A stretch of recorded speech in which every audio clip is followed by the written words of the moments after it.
Bonjour à toutes et à tous. Pouvez-vous imaginer que nous sommes déjà arrivés à la 20e semaine?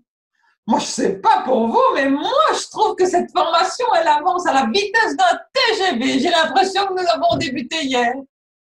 Comme cela a été dit la semaine dernière, il sera question à nouveau dans le prochain webinaire de la zone de confort et de la manière d'utiliser les sentiments qui la composent comme des outils nous permettant de l'élargir, donc de la faire évoluer pour grandir.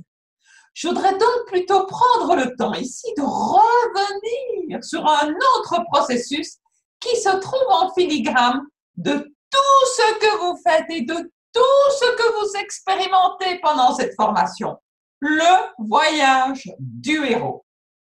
J'aimerais vous permettre en quelques minutes de découvrir une signification plus profonde du mythe du voyage du héros et aussi pourquoi ce concept est si important dans votre parcours au sein de la clé de la maîtrise.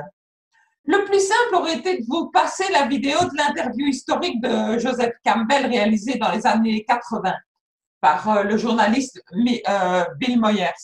Mais celle-ci dure plus d'une heure et n'est pas traduite en français, ni sous forme de texte transcrit, ni sous forme de sous-titres.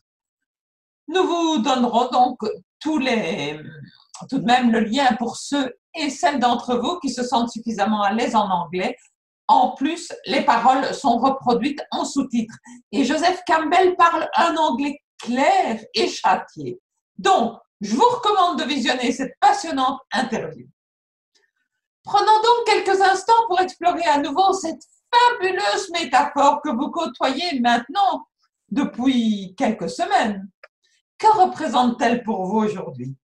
Est-ce simplement une chose intéressante que vous avez découverte lors de la semaine 16 et qui dort maintenant tranquillement dans un coin de votre mémoire?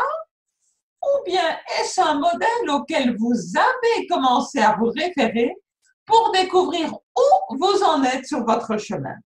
Les deux possibilités sont OK, bien sûr, et l'une et l'autre dépendent avant tout de votre tempérament de base et de vos couleurs dominantes.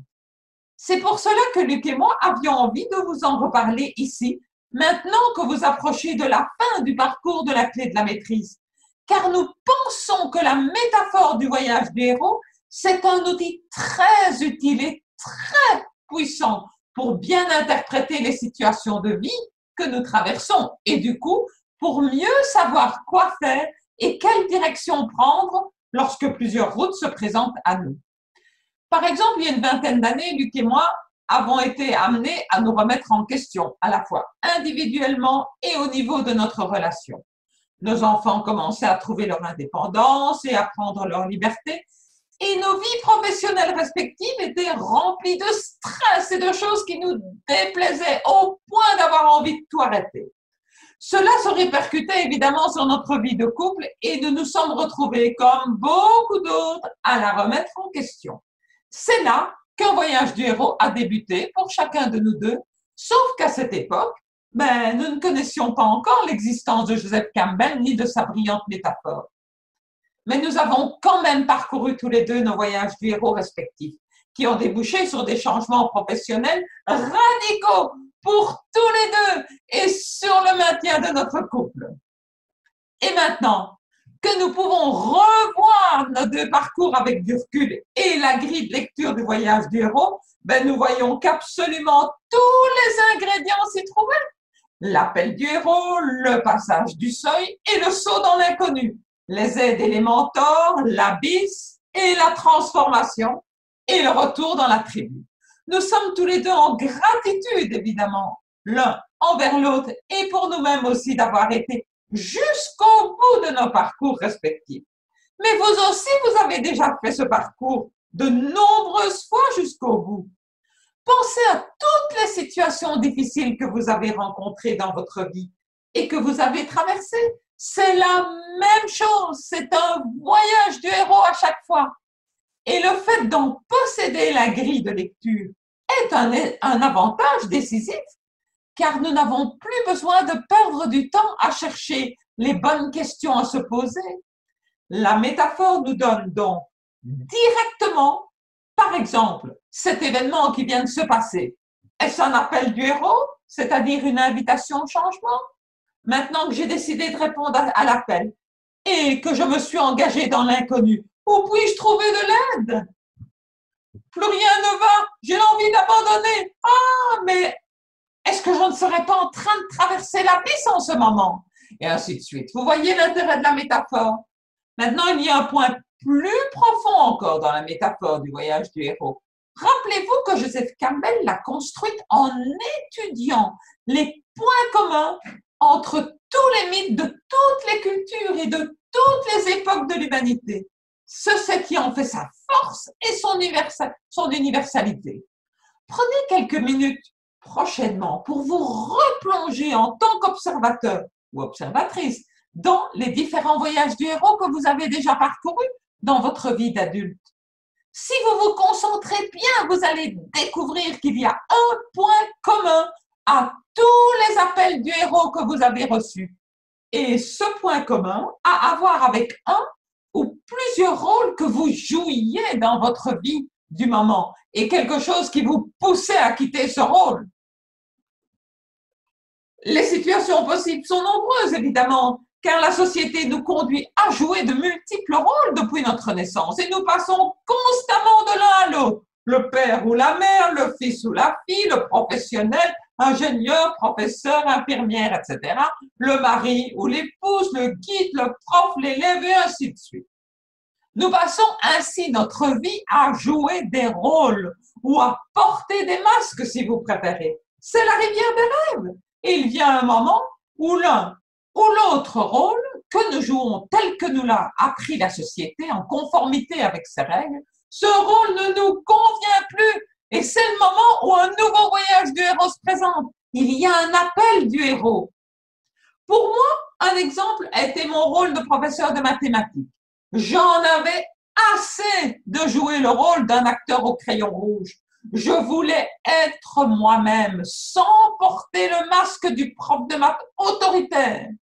Un autre exemple pour Luc, c'est qu'il a arrêté définitivement son travail d'ingénieur le jour où sa prochaine mission aurait dû être de superviser les développements logiciels d'un système d'armes pour hélicoptères. Oh, une porte blindée venait de se fermer entre lui et sa carrière de consultant logiciel. L'appel à arrêter un rôle vient toujours de l'intérieur. C'est notre soi supérieur qui nous appelle, toujours. Et les mythes, qui sont la source de la métaphore du voyage du héros, nous donnent une direction, une approche pratique pour nous démarquer ou nous détacher des rôles que nous jouons dans notre vie vis-à-vis de la société. Chaque mythe, quel qu'il soit, c'est un voyage du héros qui peut nous servir de référence, car il parle à notre âme et il nous parle à nous aussi, de notre âme, en lui permettant ainsi de se régénérer. En bref, les mythes, donc le voyage du héros, nous enseignent des choses à propos de notre âme. Et donc, une fois que nous ressentons le sentiment d'être faux dans l'un ou l'autre de nos rôles, nous sommes vraiment prêts à entamer un nouveau voyage du héros. Pas d'un point de vue théorique ou intellectuel, mais d'y entrer vraiment, de vivre l'expérience de l'inconnu, des aides et des mentors, de la mise, de la transformation et du retour à la maison transformée, transcendée. Avant, nous faisions de notre mieux dans notre rôle de professeur et d'ingénieur. Nous cherchions à y être nous-mêmes, mais on sentait que cela n'était pas ressenti comme tout à fait réel. Nous finissions par jouer à l'ingénieur ou au professeur dans la partie connue, qui est en fait notre zone de confort.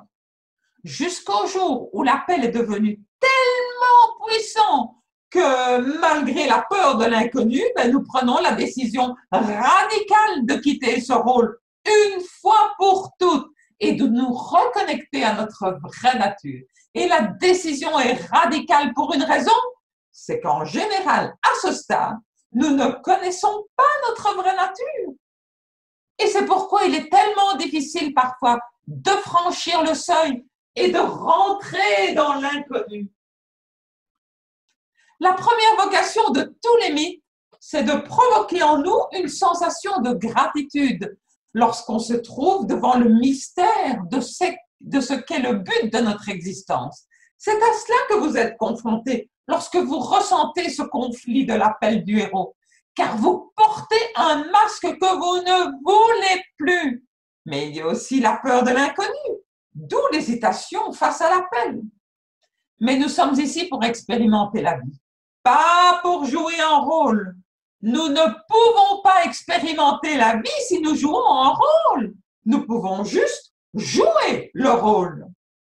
Et le mythe vous offre une guidance, vous montrant que vous n'êtes pas le premier ou la première à vivre cela. Il ne vous dit pas ce que vous devez penser ou faire. Il vous montre simplement que d'autres que vous ont traversé le voyage du héros et sont arrivés de l'autre côté de l'abysse en étant transparents ou transcendants. Car le voyage qui se présente à vous ici aussi est le vôtre. Et il y a un être spirituel extraordinaire de l'autre côté de l'abysse. Il y a des cadeaux, un potentiel illimité, mais tout est de l'autre côté. Il vous suffit de le réclamer comme étant votre propre expérience. Mais vous ne pouvez pas le faire tant que vous continuez à porter le masque ou à jouer le rôle en conformité avec ce que la société en attend. Si nous essayons de garder nos rôles en parcourant le voyage du héros, nous ne pourrons rester longtemps dans l'inconnu et encore moins dans l'abysse. Et nous reviendrons dans le connu, notre zone de confort. En conclusion, quel est notre espoir à nous, Luc et moi ici? C'est que vous acceptiez humblement que tout ceci, c'est votre mystère et qu'il est beaucoup plus passionnant de vivre en parcourant la partie inconnue du voyage du héros qu'en restant dans sa partie connue. Et la personne que vous rencontrerez en bas dans l'abysse et juste après, c'est tellement plus cool. L'expérience commence vraiment quand vous cessez de voir le voyage du héros comme un exercice intellectuel. Les mythes nous montrent que de nombreuses personnes l'ont parcouru avant nous, à leur manière, et que c'est vraiment, véritablement un chemin spirituel. Allez, on se quitte ici pour aujourd'hui, et n'oubliez pas, réfléchissez un moment à comment élargir votre zone de confort grâce aux outils qui la composent. Peur, colère, culpabilité, sentiment d'être blessé, sentiment d'être indigne. Au revoir et à dimanche en pleine forme.